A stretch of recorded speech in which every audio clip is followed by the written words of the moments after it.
It's one of the hottest debates at the moment around in the tech world. Can the iPad Pro replace the MacBook Air? Today I'm going to discuss that, but I'm not going to discuss it from a specifications perspective, but rather from a user's perspective. What is it like as a student to use these devices on a daily basis? Hey guys, welcome back to another video. If you're new around here, my name is Andreas. I'm a third year medical student at Riga Stradins University. In today's video, we're going to talk about the iPad Pro versus the MacBook Air.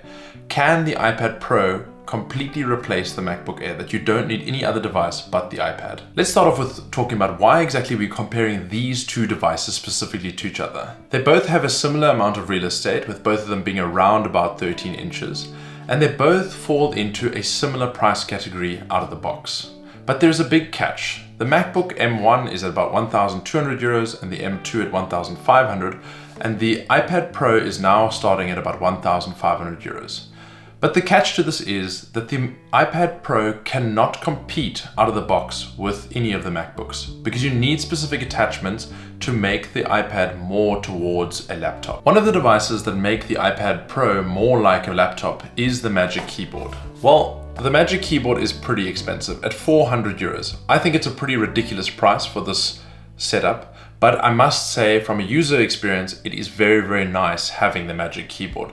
So if you do have the money available for the Magic Keyboard specifically, I would spend it on this. But there are a whole lot of other aftermarket keyboards that are just as good, that might give you a very similar, if not even better, user experience. Another one of the attachments that is a must-have for the iPad Pro is the Magic Pencil Generation 2, and specifically the Generation 2, which is slightly more expensive at 150 euros, but it has a wireless charging on the outside and attaches itself very nicely, as we can see, to the iPad, and this is how it automatically charges. This leads us to the first issue with the iPad Pro that I have. I don't think they're so comparable when it comes to the price. The MacBook Air M1 is 1,200 euros out of the box and won't require you to have any attachments that will cost you a lot of money. While the iPad Pro, until it can compete with the MacBook M1, you will be spending about 2,000 euros. This is a difference of 800 euros, and that 800 euros can be used for a normal iPad and not specifically the Pro. I think that we're very fixated on the idea that the iPad Pro is the one that you have to have. It is extremely overpowered for normal student usage. So let's jump into the student experience of using these devices. And first of all, I want to talk about portability, which is something that is to me really, really important. I'm very much on the move. I change classes every day a few times, and sometimes I sit with my friends in a cafe and quickly want to go through some work. So my device has to be extremely portable and extremely fast to boot up. Comparing these two devices is actually unnecessary in this category, because these two devices are actually so similar in size, and we'll see that the footprint of the iPad Pro is slightly more than the footprint in thickness than the MacBook Air. While we see that the MacBook Air is slightly wider on the sides than the iPad Pro. But these are two values or two differences that we see that are so small that you will not notice the difference. And speaking of booting up times, both of these devices are extremely, extremely fast. When you switch your device on, you will straight away be able to work within 3 seconds. And that is not exaggerated. It is incredibly fast to use these devices. So I would conclude that both of these devices are about the same when it comes to portability. The next thing I want to talk about is the battery life. Both of these devices have an extremely good battery life. And I don't take a charger with me actually ever when I leave the house in the mornings. Both of my devices usually charge overnight, and if I leave the house with 100% on both devices and use one the whole day, I will not need a charger until the evening, even under heavy usage. I do notice though that the iPad Pro tends to drain its battery faster when you use the Magic Keyboard and the pencil quite a lot, which is understandable. And I do see that the iPad Pro has a slightly worse battery than the MacBook Air. So if I have a really heavy day of usage, I will see that I will normally charge the iPad Pro by 5 o'clock in the afternoon, while my MacBook Air I usually only charge when I go to bed, even after a very heavy day of usage, at around 10 at night, and I can still see that I normally have about 20% battery left. So when it comes to comparing the two batteries, while they're both extremely good, the MacBook Air definitely has the edge on the iPad Pro. This brings us to the next thing that you need to consider when you're using these two devices, or when you're choosing between these two devices, is what type of software are you going to be using? And this is, I think, where the biggest deal breaker will come in.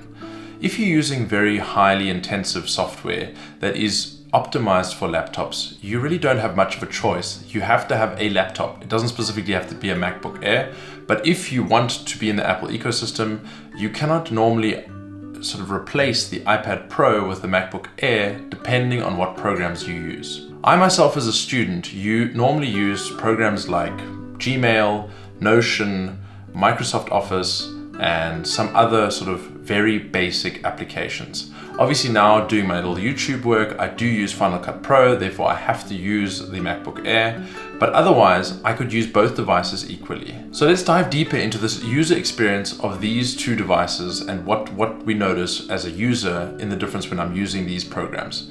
So Microsoft Office, in my opinion, is one of the biggest ones where we notice the difference between the two devices. The MacBook Air has the normal Microsoft Office that opens up that you see on your normal Windows computer and that you see anywhere else. But on the iPad Pro, I've noticed that we have a slightly compressed version of Microsoft Office.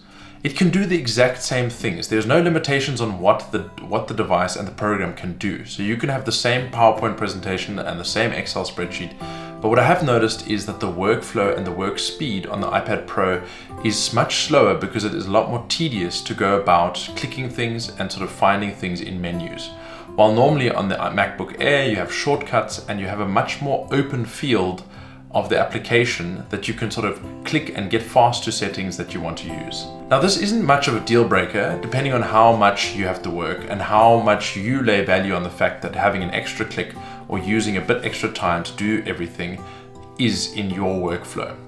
I myself find that it's a little bit annoying when I'm sort of working with PowerPoint presentation. I will definitely go and fetch my MacBook because it is so much faster using the bigger trackpad and using the uncompressed application that I will just use the MacBook sort of naturally. I have done a couple of PowerPoint presentations on the iPad, but I would say that they are a little bit more tedious and you do feel a bit frustrated at the speed at which you sort of get along. So my conclusion from a software perspective is that both of these devices are perfectly fine to do most of the tasks that you want to do as a normal student.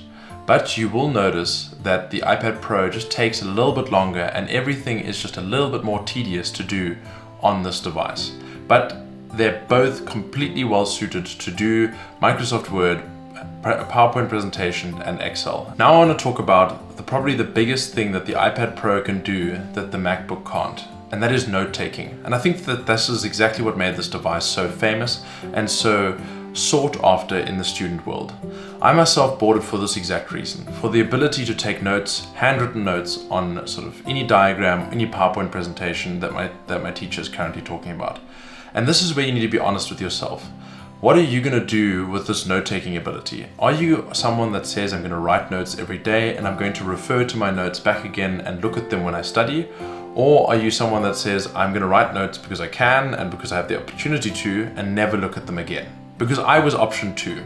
I used to write notes quite a lot by hand on my iPad, and I noticed that I definitely didn't go back and read these notes regularly. So I sort of stopped taking notes because they became useless. But one thing I really still do on the iPad Pro is annotate diagrams. This is a really awesome thing to do, especially if you're doing things like ECGs, or you're looking at a specific anatomical structure, or looking at the movement and flow of blood or any other sort of fluid. It is so nice to be able to mark in with the iPad Pro exactly what the teacher is talking about, and you can sort of mark the movement in and annotate the diagram right on the diagram instead of having to print it out, mark it with a pen, and then losing the paper in hindsight afterwards and never ever being able to refer back to the diagram or back to the picture that you've actually annotated. So this is really one of the biggest pluses to have the iPad Pro. But I would say be honest with yourself and always remember that if it's the only reason why you're going to grab the iPad Pro, then you have an overpowered note-taking ability. The iPad Pro is not the only iPad that is really awesome to write on and that can do all of these note-taking ability things. So keep that in mind. There are so many other iPads that you can do this on that are much cheaper, and you don't need this extremely overpowered device. Let's talk connectivity. Both of these devices support obviously Wi-Fi, Bluetooth, and they're extremely good at these things. And I think that there's no point in diving into this because nowadays all devices are very good at this type of stuff. But I want to talk about hardware transfer or file transfer through hardware. So this is where the iPad Pro has one big deficit. It obviously only has one USB-C port. while the MacBook Air has 2 USB-Cs. Now, I do think that every MacBook user and every iPad user has one of these in their arsenal, which is a dongle where you can plug in an HDMI cable, a USB, and some SD cards. So I don't think that this is much of a setback because I carry one of these things with me every day anyway. But what I have seen is that the organizational part on the iPad Pro is slightly more, I want to say, challenging than it is on the MacBook Air. On the MacBook Air, because it's a more laptop-based operating system, it is much easier to sort of keep track of your files, drag and drop, and sort of organize your life. That's why I would say that the MacBook Air definitely has the upper hand over the iPad Pro when it comes to connectivity and file transfer. Alright guys, so now I'm going to talk about something that I think most people don't take very seriously, but I've noticed that over time I found it a bit annoying, and that is the webcam. Both of these devices have excellent webcams. They're HD quality, they make you look great, and I think that there's no issue when it comes to a quality perspective. But what I have noticed is that with the iPad Pro, it is slightly annoying that the webcam, once you have it in the horizontal plane, is on the left-hand side off the screen. I notice that when I'm in Zoom calls and I see myself doing a presentation, I often feel like I'm not looking at the people I'm speaking to. And I notice straight away when somebody else is using an iPad to do the Zoom call, because it feels like I'm looking past the audience. It's also at a very low angle, which makes it extremely unflattering because you tend to lean over your device and you get a very bottom-up sort of perspective of the person speaking. Now, obviously, this is not much of a deal breaker, but it is something that I have noticed, and I would say that the MacBook Air does definitely give you a more flattering position when you're sitting in a video call, and it is much easier to present, especially when you're doing sort of online meetings or presentations, to a camera that is a little bit higher and that is right in the center of the screen when you look at it on the horizontal plane.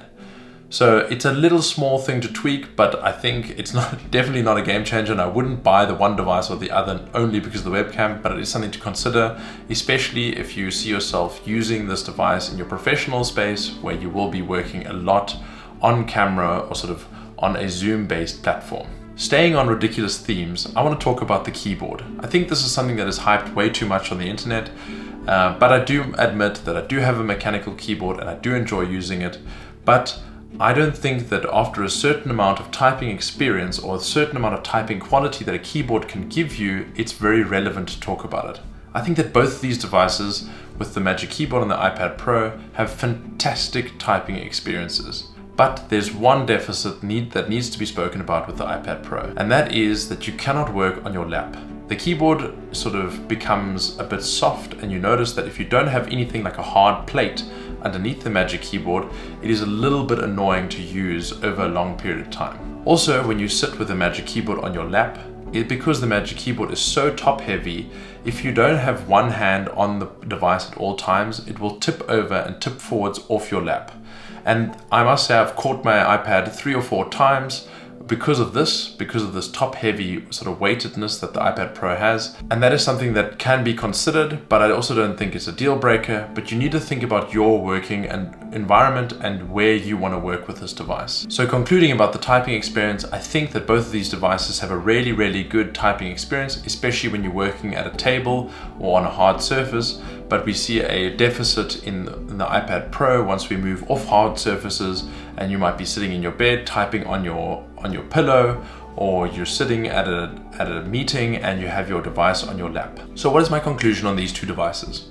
I think that the iPad Pro can definitely compete and even replace the MacBook Air depending on what you want from your device. But to be very honest, I don't think it's worth it. Once you have the iPad Pro completely decked out and ready to compete with the MacBook Air, you've spent 2,000 euros. That is an enormous amount of money to spend on one device. Otherwise, you can just take a MacBook M1 for 1,200 euros and buy yourself a normal iPad which has the similar note-taking experience like the iPad Pro with the Apple Pencil for about 600 euros, and you've still spent less than you would have spent on one device. And in the end, having two devices is a bit more practical than having one. Yes, you have to lug one more device around, but having a little bit more screen real estate as a student is so helpful. To be able to sort of open a textbook on your laptop and then write the notes on your iPad makes it a lot easier from a sort of flow perspective and your workflow. Because nowadays we don't buy textbooks, we don't have textbooks on our lap or at our desk. we normally have an online database where we read off all the information. That's the end of this video, guys. If you like this video, please leave a like. It really helps me out, and consider subscribing. 83 subscribers, I'm pretty excited about that. So slowly growing the channel, and if you want to tell us about your experience about this device, please feel free to write comments. And if you guys want to see something specific from my uni life, then let me know in the comments below, and maybe I can make a video on that.